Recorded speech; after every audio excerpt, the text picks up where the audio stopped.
Welcome to Cross Examine with the Gerbers. I'm Ken Gerber. It's my wife, Megan Gerber. And today we are continuing our interview with JTfollowsJC. This is part 2. Welcome back, Joe. Yeah, thanks for having me back. Yeah, absolutely. We were just getting into something that Megan and I sort of stumbled onto a little while ago that's super fascinating to us. You started talking about the little season, Satan's little season. If you could just give us a brief recap of what that actually means, what that is. Okay, sure. So if you read Revelation chapter 20, it mentions when Christ comes back, there's the first resurrection, the saints are raised from the dead, and then they're going to rule with Christ. During the same time period, the devil is bound and he's stuck in the bottomless pit in the abyss.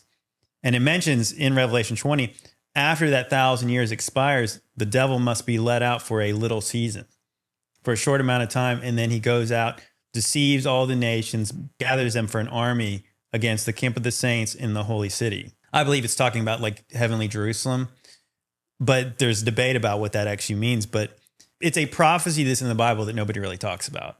Probably because they think it's not relevant to them because everybody knows that Jesus has not come back yet. Right. So why are we worried about what happens after 1,000 years? Because he's coming back soon. So we're not really that concerned about it. So, but the Bible does mention that this happens. And the question I think that a lot of people would have to ask is, if Jesus has not come back yet, and he is coming back, and he's going to set up a physical kingdom like everyone expects him to do, well, how would the devil deceive everybody after that? Yeah, good point. Make them think that he didn't come. That could be one reason. I think that the way that maybe people have believed it to be might not necessarily be exactly biblical. It's kind of like that you have dogma in the church. There's just church traditions that we just kind of believe and we accept. Just like the idea that the devil was once named Lucifer and he was a choir master in heaven and all that kind of stuff. And if you actually try to look into the Bible to read that, you're like, I guess I kind of see where they're getting that, but it's, there's no explicit verses that say that, but everybody believes that. And that's what often gets repeated. Okay. Now, when you get to like what the millennial kingdom is supposed to look like, this 1,000-year period, like what is it supposed to look like? Well, if you read Revelation chapter 20, it's very vague. It doesn't really say much. It's a very short chapter. So for people to say, well, it's going to be like this, so therefore we would not have been fooled to say that it already happened yet. Well, that's the real question, is like, but what if you're wrong? I mean, the devil has to deceive people somehow. And maybe the possibility is that he is deceiving people by trying to cover up a past that's more glorious than the time we're living in now. So do you believe that Jesus would have allowed the Buddhist temples and stuff? Because they say that in all these other countries, there's these huge, beautiful temples that are praising other gods. So if Jesus was alive during that time and came back, would you have only seen Christian buildings?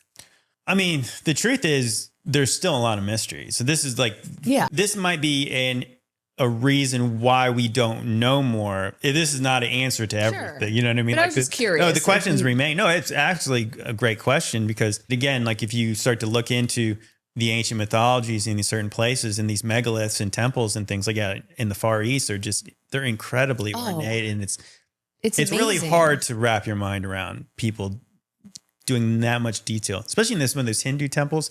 Oh, yeah. They have moving parts. Yeah, like inside, the closed. So there's statues that are not fused together. It's like, it's all one piece, never been apart. And there's like a ball that's inside that you can move it around. How did they get the ball in there?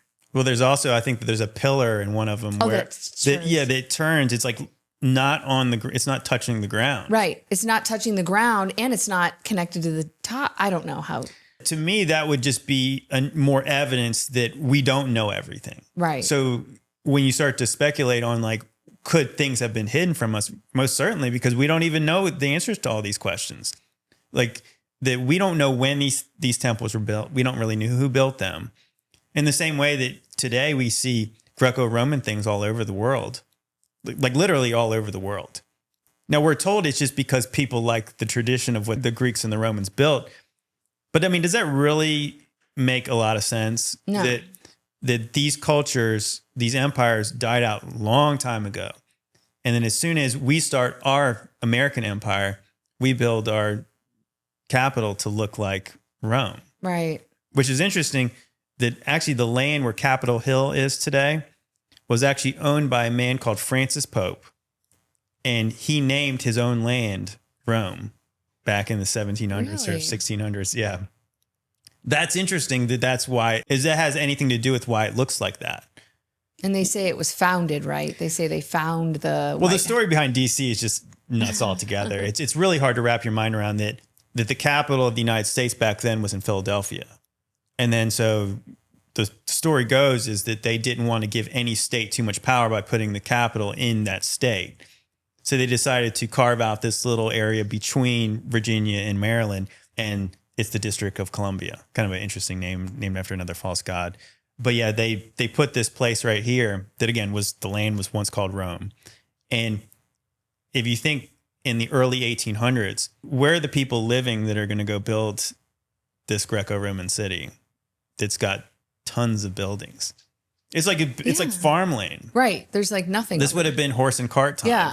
Did the people live in like just shacks while they were building this city? Right. I mean, that's what we're led to believe. But to put that all in perspective, though, you have Greco-Roman buildings in Australia too, and in India, and in China, Right. in Japan.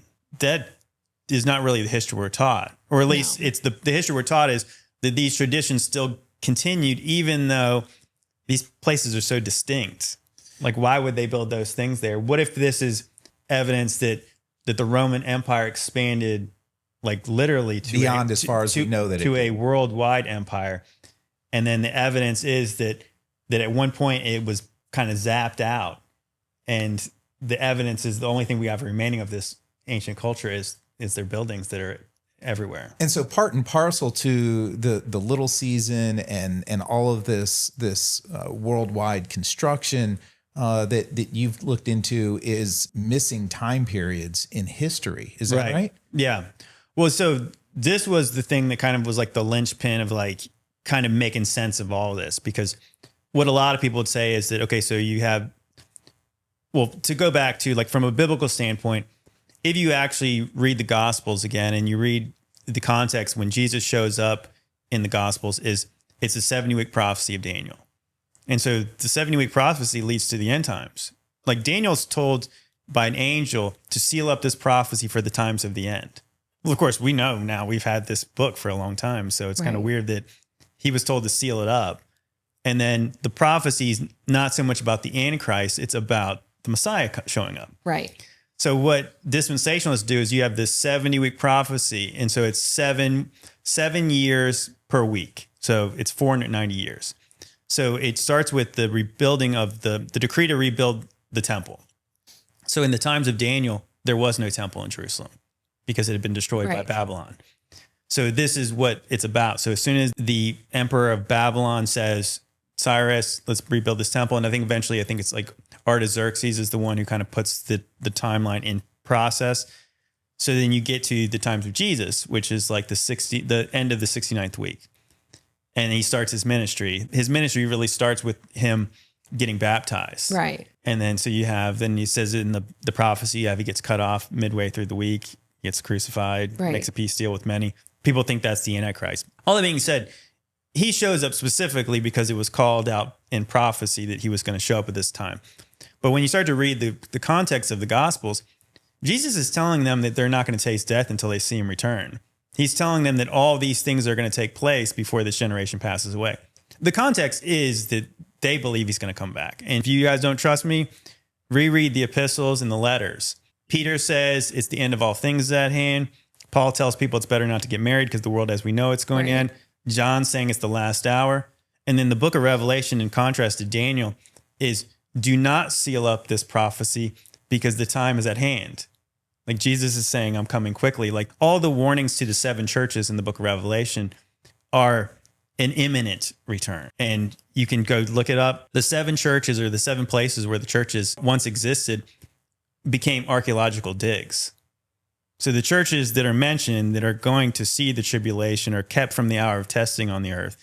Those places don't exist outside of being dug up. So, I mean, what would your conclusion be if you believe Jesus? I think that the answer is he absolutely told the truth. He wasn't talking about us. He was talking to them. And so that's why you kind of get into the idea that the Bible was written for us, but not to us. If Paul sends a letter to the Corinthians, we as Christians today can obviously learn something that we should through the Holy Spirit. But you'd be a crazy person if you said this was written to me. Right. Just like the 7 churches. But that's what dispensationalists will do. They'll say those churches represent church ages. The 69th week ends, and then there's a 2,000 year gap. There's like a church age gap. And then we're going to have like this last week. But that's not, again, that's an interpretation. And I would say that it's not biblical at all. So the whole idea is that if Jesus did come back sometime around the 1st century, well, if it's the year 2025, well, then people would say, okay, so if there was 1,000 years after that, is the little season as long as the 1,000 years? To answer your question, there was something really interesting we learned. There was this German researcher named Gunnar Heinzen, and he gave this presentation at Toronto in 2016, and he discussed all the years of fluff in the first 1,000 years of AD chronology. Right. Yeah, that he believed that there was 700 added years. So basically, the times of Jesus would have been more like the 700s, like 700 AD, 800 AD, around that range. So it's really interesting to think that if, let's just say, the temple was destroyed in 70 AD. Right. And I believe that's what Jesus was talking about in Matthew 24. He was talking about the destruction of Jerusalem by the Romans. If we move that timeline up, and let's just say the temple was destroyed in 770, if you add 1,000 years to that, you get right around 1776, which that's kind of interesting, that timing. But yeah, his conclusion was that if anybody's ever really heard about the Dark Ages, so everybody's heard that name, the Dark Ages, but what does it mean? It doesn't mean that everybody was just dirty and unclean or whatever, uncultured. Right. Why they call it a Dark Age is because there's really no history of this time. The history is so vague. And what we're told is that architecture, language, and culture did not advance during this time at all. I mean, can you really think about, like, for 1,000 years, that nothing changes? So they would say that Christianity, based on the history we're taught, is the only religion in the whole world that did not have buildings or temples or churches, like physical church buildings, for the first 300 years of its existence. And when they did build buildings, they built them in a Renaissance style of the 1st century pagan basilicas. So based on the stratigraphy, so that would be like obviously the process of like digging into the sediment in the ground to find older layers of civilization. This guy, Gunnar Heinzen, he's like a German, so he's got that kind of mind. He was noticing that these cultures that are supposedly stacked up like on top of each other are all built at the same strata level. So he was saying that history is being stretched out by taking contemporary peoples and then putting them higher up into like the layers of our history. So he's saying like that the first 1,000 years was more like 300 years when you condense it down, because the history is mostly just fabricated. And the reason he came to this conclusion is that there was a collapse of society in early antiquity, the early first part of the first 1,000 years. You have one in the mid antiquity, and you have one late antiquity. Now, the interesting parts is that you have this collapse in the Western Roman Empire in like early antiquity by the quote unquote barbarians. Right. And then in the middle, like probably around 536 AD is what we're told, there was a worldwide cataclysm, that there was a collapse in Europe that reached all the way to China, reached all the way to the Mayan civilizations. And then supposedly there was one in late antiquity, like around 900 AD in Northern Europe. Well, so what Gunnar Heinzen was saying was like, no, those were all one. Puts them all together. Okay. Because if you think about it, you can't have a collapse of 536, which includes 18 months of darkness. The year starts with 18, like eventually like 18 months. You have a mini ice age following it. You have wars, famine at the time. And then it's followed by the bubonic plague. And so this cataclysm, where the sun doesn't shine for 18 months, destroys places in China and I think Iraq and the Mayan civilization. But it does not touch Northern Europe. Yeah, that makes no sense. It makes absolutely no sense. And so what they try to attribute this is to volcanoes, potentially like multiple volcanoes going off. So the ash goes up into the atmosphere, and then it leads to a sun that does not shine at full strength for that long. It again leads to a mini ice age. So there's no possible way that doesn't affect every place on Earth, Right. not just a regional issue. And so that is why the history is broken in the middle. And that's why he came to the ultimate conclusion. This is crazy because this guy was not a Christian. He believed that when we started to adapt AD chronology, and you can look this up, and this is pretty verifiable. Supposedly they invented it in the 500s. That's when the first person was to come to that conclusion, but it was not widely adapted until 1000 AD. So I was thinking and the reason they believed that was because they believed they lived after the times of Jesus. Interesting. So, and I love the idea of the little season, the post-millennial little season for various reasons. It's really intriguing. There are some criticisms to it though. Sure. Namely, what's been pointed out to me are passages in the book of Ezekiel and Zechariah giving an account of how the third temple is supposed to be built, and the fact that there's no evidence of a third temple, and what's going to actually happen in terms of the physical land around Jerusalem with the Mount of Olives being split in two and that type of thing. How do you address that in thinking about the little season? Well, I would say for one, there is no third temple in the Bible. Okay, so that's the big question is there is no now third people temple. do point to the Ezekiel prophecy about this temple. But if you actually read the whole context of that, the Lord is telling Ezekiel to tell them about this temple to make them ashamed. It's kind of almost like this is the temple you guys would have gotten, or this is the temple you guys are not going to get. And so it's described, eventually it's described as having living waters and a river that flows out of it. And there's going to be bountiful fish, and there's going to be trees that have fruit that never goes bad. I think it's very clearly talking about like a spiritual concept. Jesus is this temple. He's the cornerstone of this new temple. The church is the living stones of this temple that's going to flow out living, healing waters to the place.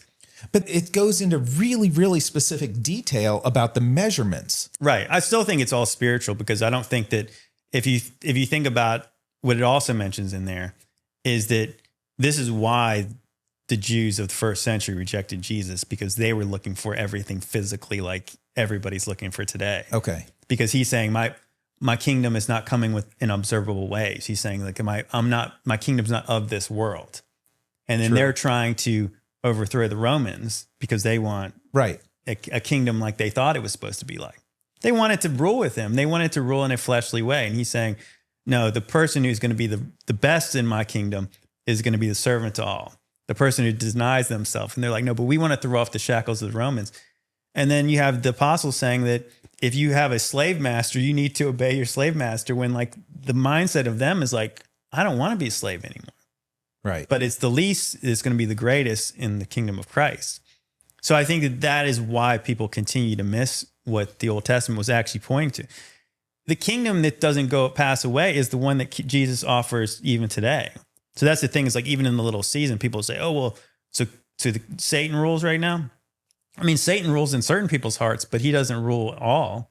I mean, Jesus has all authority on heaven and earth. So he's the king. But the kingdom he's offering is a spiritual connection with the kingdom of heaven and him through the Holy Spirit. Now, if you go into like what you're saying, like some of the prophecies in Zechariah, I think, again, it goes back into like spiritual concepts, because the way that people really try to, I don't know, split the baby in some kind of a way about, oh, well, what's showing now is 1948 is biblical prophecy about the restoration of Israel. And they say, oh, well, Jesus is going to come back and fight for Israel and everyone's going to be saved. Well, you read Zechariah 14, 2/3 of the city is killed. I believe that that's the kind of stuff that actually happened. I believe that the Jerusalem that's mentioned for all the heavenly promises is the church. And then the Jerusalem today is not the church. It's through faith and belief is the option to get the kingdom. It's not through physical means. The idea of Jerusalem being unassailable and not ever being destroyed again, and the idea that the Jerusalem that we know today is not a safe place. Right. You're saying that that's the physical, what we have here, but that's not what that was referring to. Right. Well, if you go to the end of, I think, Isaiah, a lot of people will use some of those prophecies in the end of Isaiah about them fulfilling prophecy in 1948 of them returning. But yeah, then it says there's a time of peace. But obviously we've seen over there that it's not peace. Right. And when has God allowed his people to go back into the land without repenting? Right. So there's a lot of questions about that. Yeah, and to go back about the second temple versus the third temple. So the Daniel prophecy is about, like, it's literally, it hinges on this idea that the temple is going to be rebuilt. Not a third temple, just the current one is gone. They're going to build a new one. And then so when you get into the prophecies of the Olivet Discourse, Jesus is pointing to the temple that not one stone is going to be left upon another. Now, so that was destroyed. So when you hear about like modern dispensationalists and modern like kind of premillennial people speaking about a third temple, this is like the most important prophecy that hinges everything about the end, this new end times. When's the third temple going to be built? When's the third temple going to be rebuilt? When Jesus is telling his disciples about all the signs of the end, he never says a temple is going to be rebuilt. It would be very confusing to them because they were asking about, when is the temple you just said was going to be destroyed? The one we're looking at, when is it going to be destroyed? So if that was what really was the pivotal point for, the tribulation to arrive upon us, why isn't it in Scripture? And I have a question. So would you say the little season is the reason that all these buildings were burned to the ground then in the last episode? That's a really great maybe evidence that we are living after a more glorious time than this. So yeah, then what if Jesus was around 700 AD, the temple's destroyed in 770 AD, then 1,000 years later, it's right when you have the American Revolution, and it's followed by the French Revolution. Right. There's just war and chaos. And yeah, if you look up any major United States city and you just type in Great Fire, there'll be one. Obviously, everybody remembers like the famous stories about like Chicago being destroyed because Molly, the cow kicked over the lamp and burned the whole city down. Except for the church. Chicago girl, she knows all that. Yeah, and then you have like places like San Francisco that was supposedly burned down like 6 times and destroyed by earthquakes several times. But every time you see it, like when you see the pictures of it, it doesn't look like, I mean, you do see some of the pictures of rubble and destruction, but you think about buildings that are made of stone and brick, would it really look like World War I, like in that city, if it was just a fire caused by a cow? No.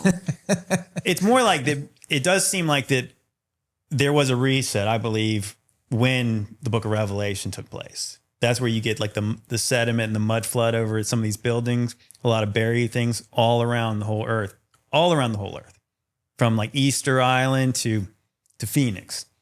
They'll dig down and find stuff that like they didn't know was there. Right. What you might have had is a more recent reset that probably was in the 19th century, where whatever knowledge we had with the past was broken because they were destroying evidence of our past. The buildings, the libraries, you name it.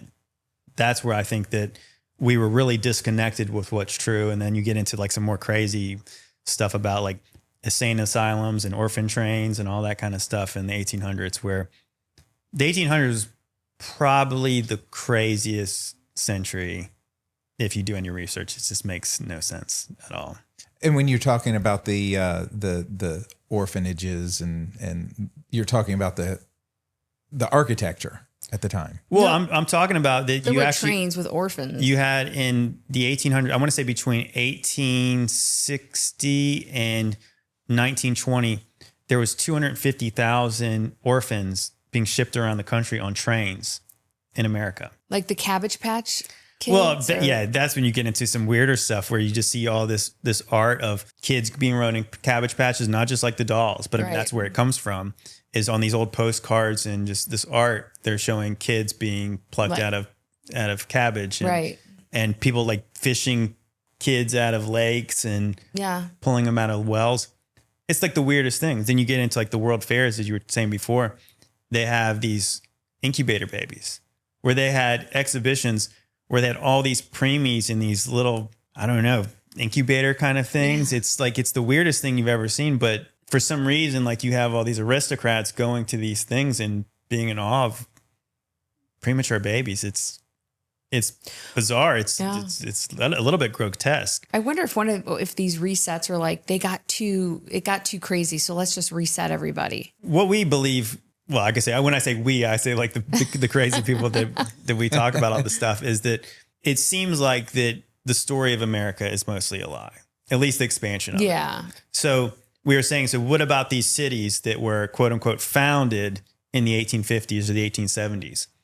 What if they did just find cities? Like, who would live there? Who would do all the work there? Is it possible that that's why they shipped kids across the country to do the work, to potentially be the worker class, and these are the people who are going to eventually populate it? Because if you really think about the logistics of it, how does it make any sense at all that you would take orphans from the East Coast and just ship them out west to do what? And who's taking care of them? That sounds like a lot of 250,000 kids. Yeah, who's feeding them? You think about that. I want to say in the 1800s, there was only 80 million people, I think, in America, in that range. So you think about like the amount of people, it would be like 250,000 when the population is lower. Yeah. And so you had, at the same time, you had 150,000 people in insane asylums in the United States. Now there's like orphanages as they once were do not exist anymore. I wonder if the insane asylum people were people that were protesting them changing everything and the Great Reset and saying, I don't agree with this. And they said, well, you're going to go get locked up. Well, it's possible. I think that's one thing we have wondered is like, are these the parents of the kids? 150,000 parents potentially in insane asylums, 250,000 orphans. Too coincidental. Could be. I mean, we don't lock people up in insane asylums anymore. Right. But it was a very common thing. And then, so when you get into the architecture of the orphanages and the insane asylums, if you go down that rabbit hole, just go look at what the buildings used to look like. They're ornate castles. You think about orphanages, prisons, and insane asylums, you look them all up, and they almost all look like medieval castles. Yeah, they do. It's totally bizarre. And if you start to look at the timeline of how this makes any sense, is that when you move out west, these people are just settling this place, and immediately they start building insane asylums, prisons, and orphanages.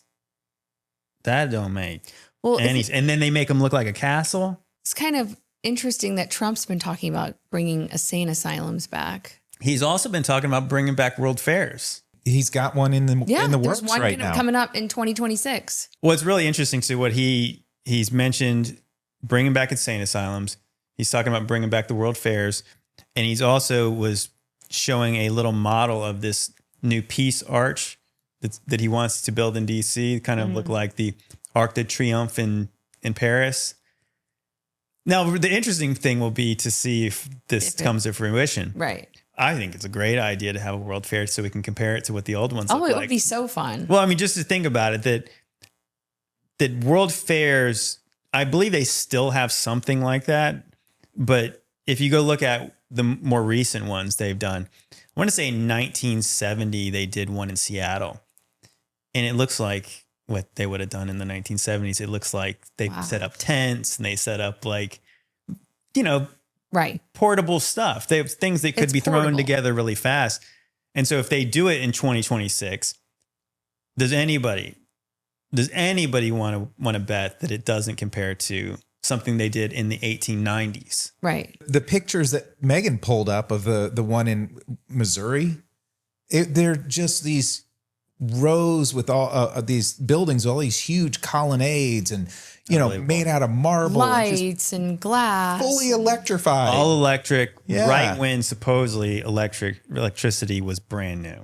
I told Megan, when it comes to that electricity, I don't know if you went to Disney World back in the day when we were kids, but they used to have this exhibit. It was called the Carousel of Progress.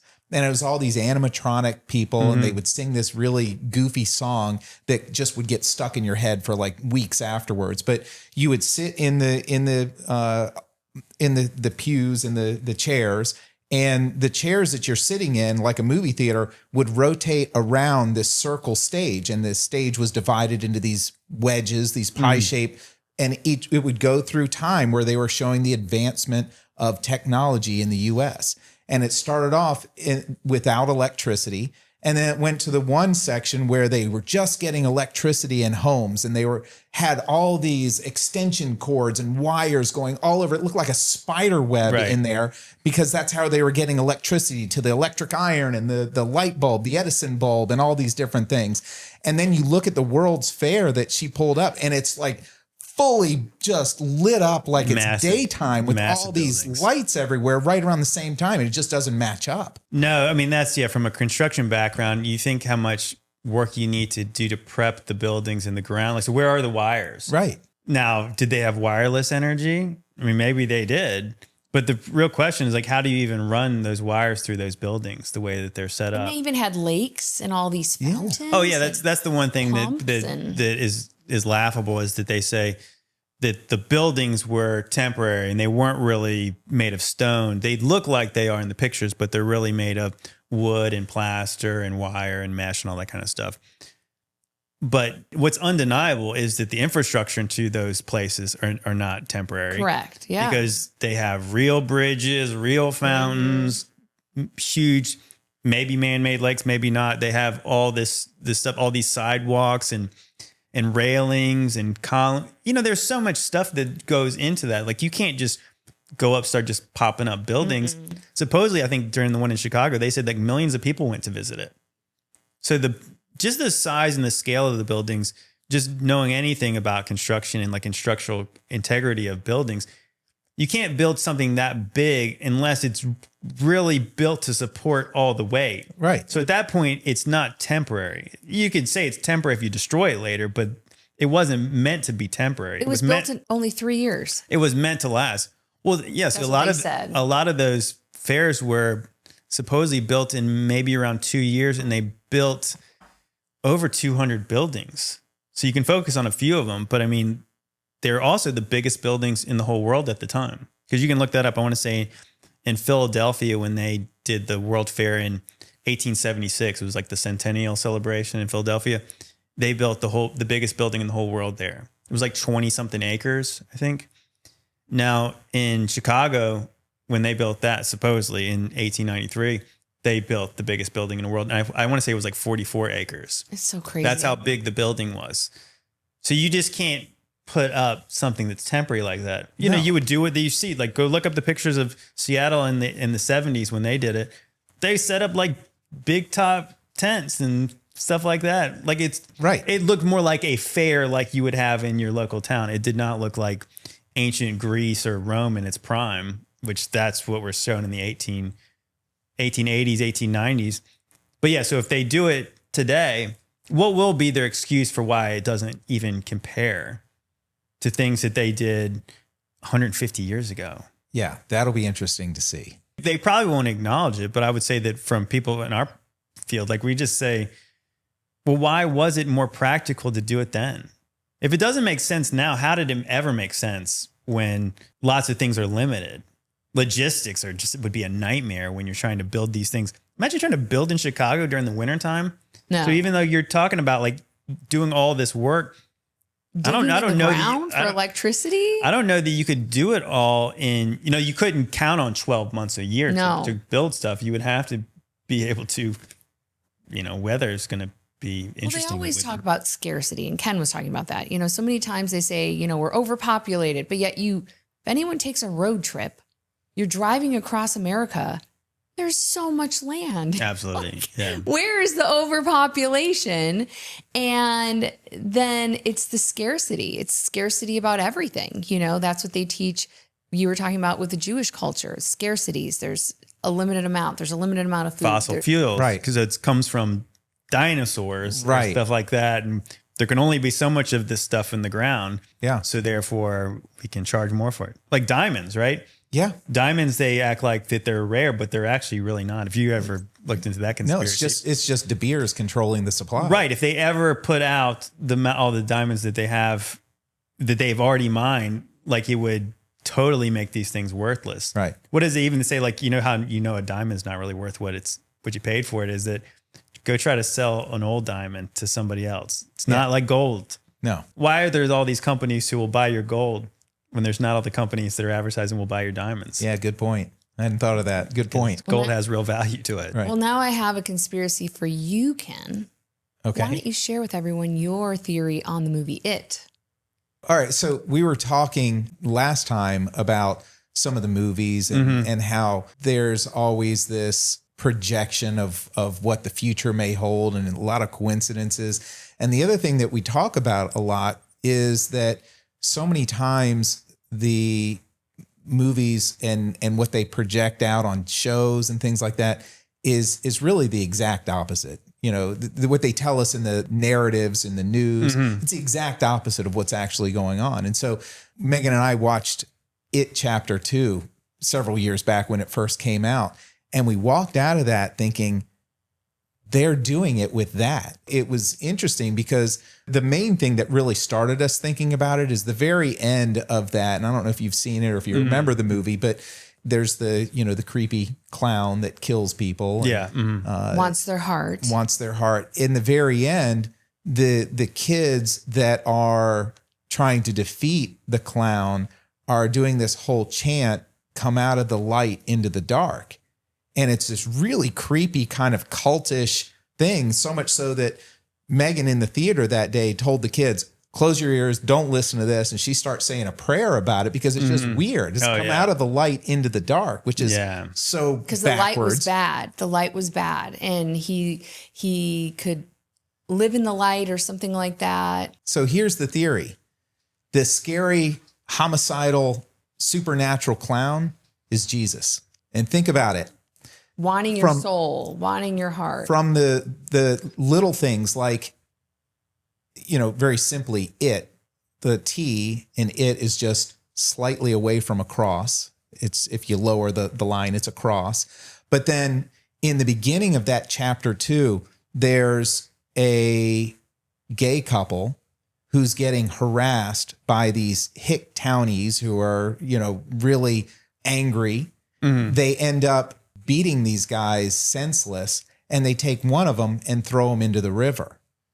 And he ends up coming out on the other side of the river. So he's going into the water like a baptism, comes out on the other side of the water, and the clown is there. And the clown saves him from the water. And just as his partner on the opposite side, that's still where he was, where he got beat up, watches him, the clown's mouth opens up gaping wide and bites into his chest and bit his heart. So it was a circumcision of the heart. Where does the clown meet these people?